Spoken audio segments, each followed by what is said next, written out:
आप सभी प्यारे भाई बहनों का क्लास वार इसमें स्वागत है।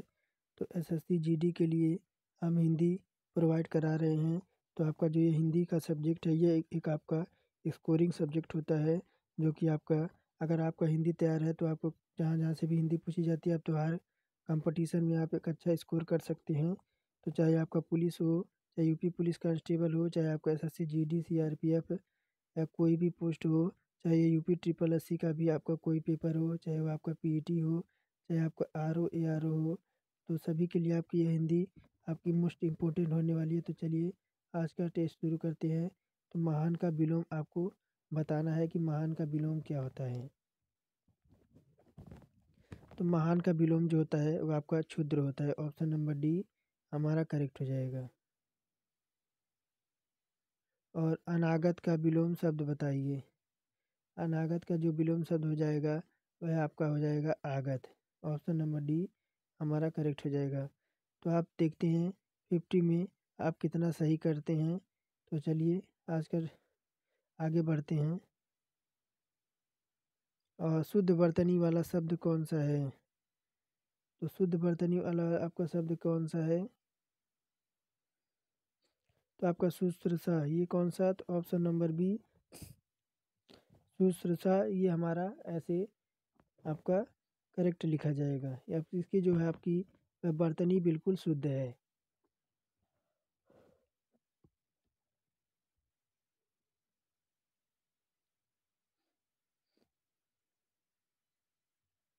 और दिए गए शब्द में आपको शुद्ध वर्तनी वाला शब्द फिर बताना है।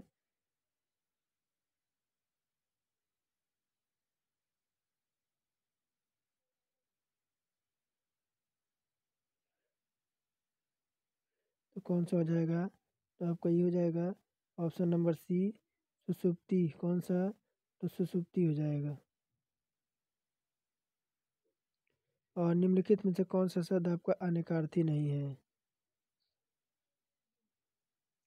तो कौन सा? तो तो आय कौन सी? तो आपकी जो आय है, आय जो है आपकी, ये आपकी अनेकार्थी शब्द नहीं है।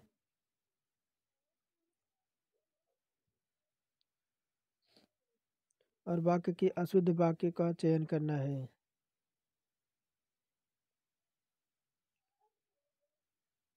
तो सेठ जी बहुत सज्जन है, तो ये आपका कौन सा? इसमें कोई भी अशुद्ध नहीं है। तो इसमें हम ऑप्शन नंबर डी पे टिक करेंगे कि कोई त्रुटि नहीं है।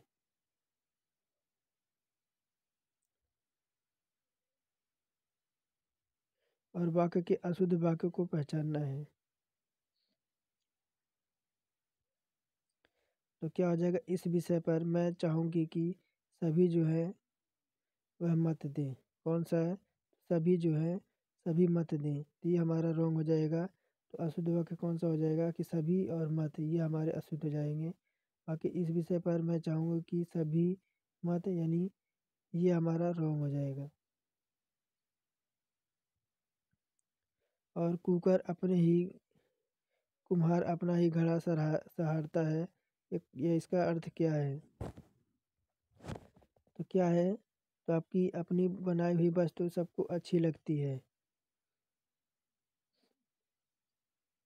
और काला अक्षर भैंस बराबर का अर्थ क्या हो जाएगा? काला अक्षर भैंस बराबर तो अनपढ़ होना। ऑप्शन नंबर सी बिल्कुल करेक्ट हो जाएगा। और कानन का पर्यायवाची शब्द बताना है। कानन का पर्यायवाची क्या हो जाएगा?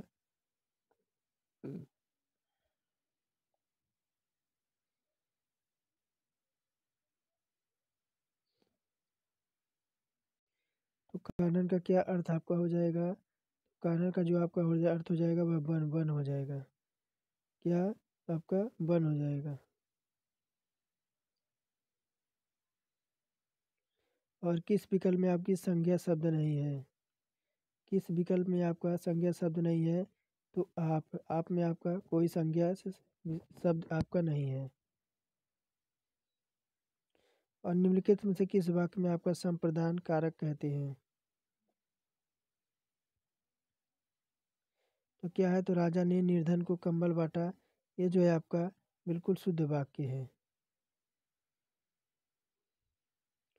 और संज्ञा सर्वनाम का क्रिया का संबंध निर्धारित करने वाला तत्व है।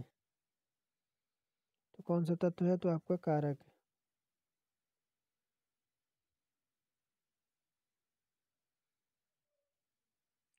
और हर्ष का विलोम होगा, तो हर्ष का विलोम क्या हो जाएगा? तो आपका विषाद। और काजल का पर्यायवाची शब्द क्या होगा? तो काजल का पर्यायवाची आपका सुरमा भी होगा, अंजन भी होगा, कज्जल भी होगा। यानी उपर्युक्त आपका जो सही है वो आपके चंद्रमा के पर्यायवाची हैं। काजल के पर्यायवाची आपके हैं सुरमा, अंजन और कज्जल। ये जो है आपके काजल के पर्यायवाची हैं, तीनों के तीनों।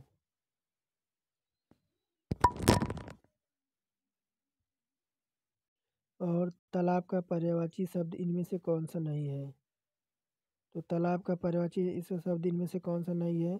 तो नीर। नीर का क्या अर्थ होता है? तो नीर का अर्थ जो होता है वह आपका पानी होता है।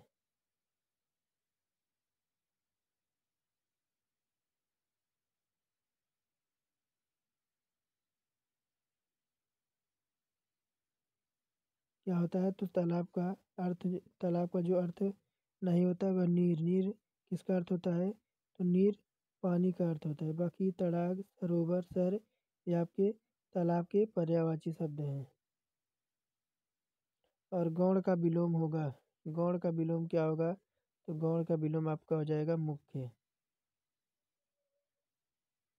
और पुत्र रत्न का विग्रह होगा।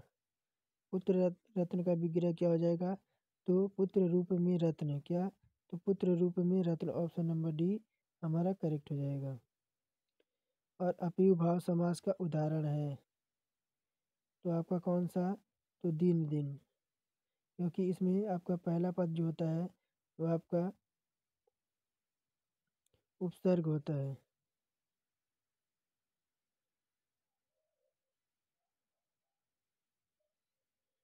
और कर्मधारय समास का उदाहरण है तो कौन सा? तो श्वेतांबर। ऑप्शन नंबर बी हमारा करेक्ट हो जाएगा। और यशोगान का सही संधि विच्छेद क्या हो जाएगा? तो जब यशोगान का सही संधि विच्छेद करेंगे तो आपका यश तो रहेगा और आपका विसर्ग लग जाएगा, प्लस आपका क्या हो जाएगा? तो गान हो जाएगा। तो ये क्या है, किस में दे रखा है? तो आपका ऑप्शन नंबर सी में दे रखा है। और विधाता में प्रत्यय है। विधाता में आपका कौन सा प्रत्यय है? तो आपका जो ता है ये आपका प्रत्यय हो जाएगा। प्रत्यय होते हैं जो वाक्य के पीछे लग के उसके भाव को दर्शाते हैं। और लिखावट में प्रत्यय है। लिखावट में आपका कौन सा प्रत्यय है? तो आपका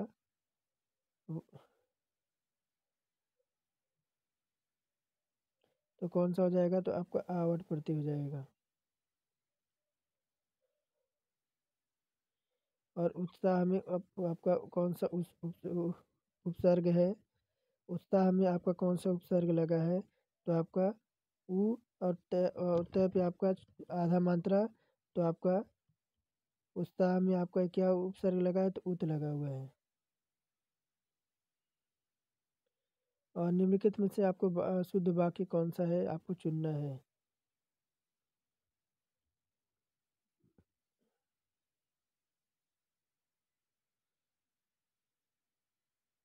तो हरिमोहन का सफल होने में निराश है, तो ये हमारा रॉन्ग हो जाएगा। वह पशु क्यों रेंगते हैं, ये भी हमारा रॉन्ग हो जाएगा।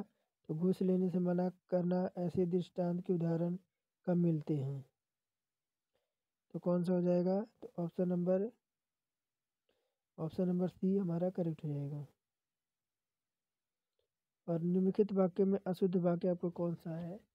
फिर आपको चुनना है। तो अशुद्ध वाक्य आपका कौन सा है?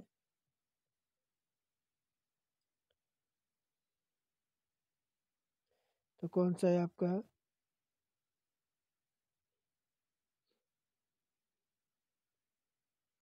तो आपको अशुद्ध वाक्य बताना है। तो परीक्षा 2 तारीख के दिन संपन्न होगी। कौन सा तो आपका शुद्ध हो जाएगा? तो परीक्षा 2 तारीख के दिन आपका संपन्न होगी।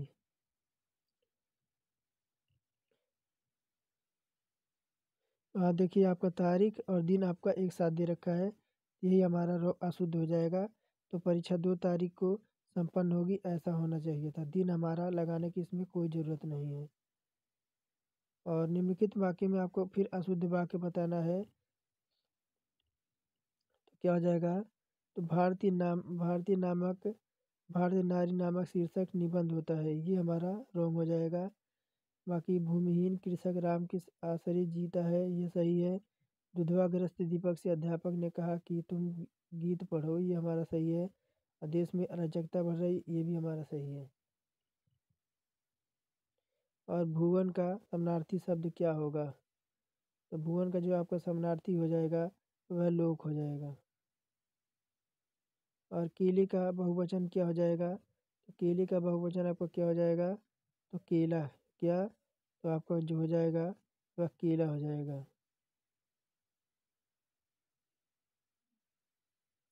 और सखी का बहुवचन रूप कैसा बनेगा?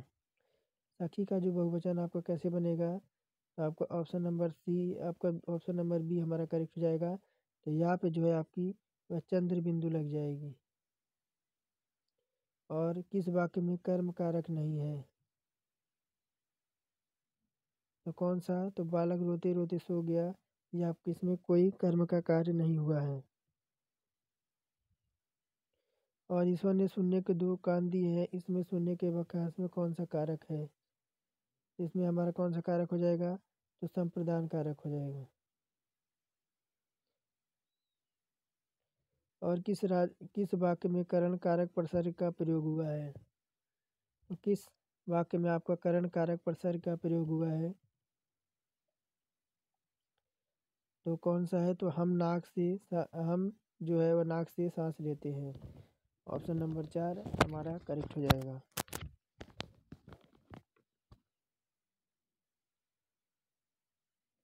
और बसंत का पर्यायवाची नहीं है। तो बसंत का कौन सा पर्यायवाची आपका नहीं होता है?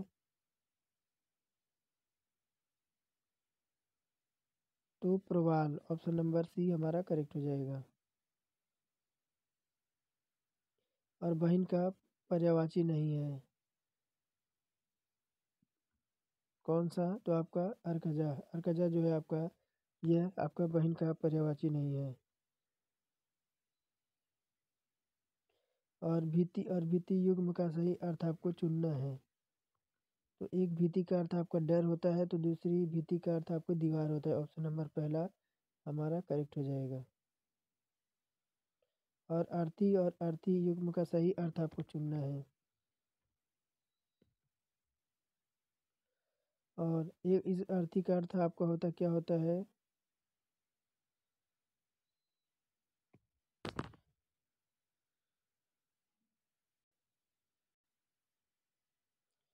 और देखिए, भित्ति और भित्ति का सही डर और दीवार।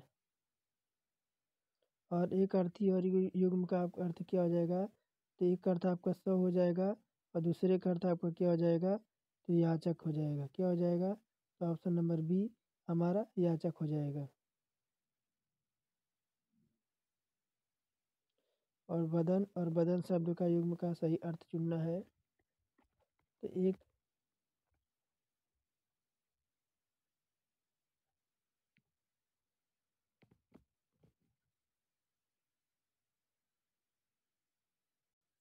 तो इस बदन और इस बदन का अर्थ आपका क्या हो जाएगा?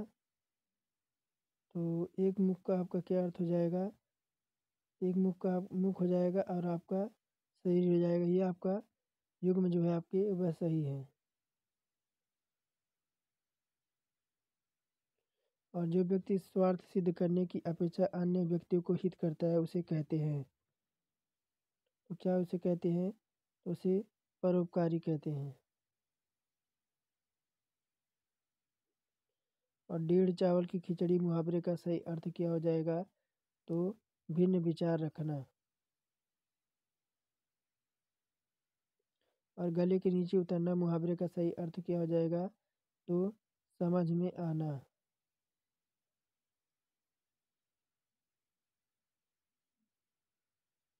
अब मैं, तू, वह, मैंने में कौन सा सर्वनाम है? तो ये आपका कौन सा है? तो पुरुषवाचक सर्वनाम है। ऑप्शन नंबर 1 हमारा करेक्ट हो जाएगा।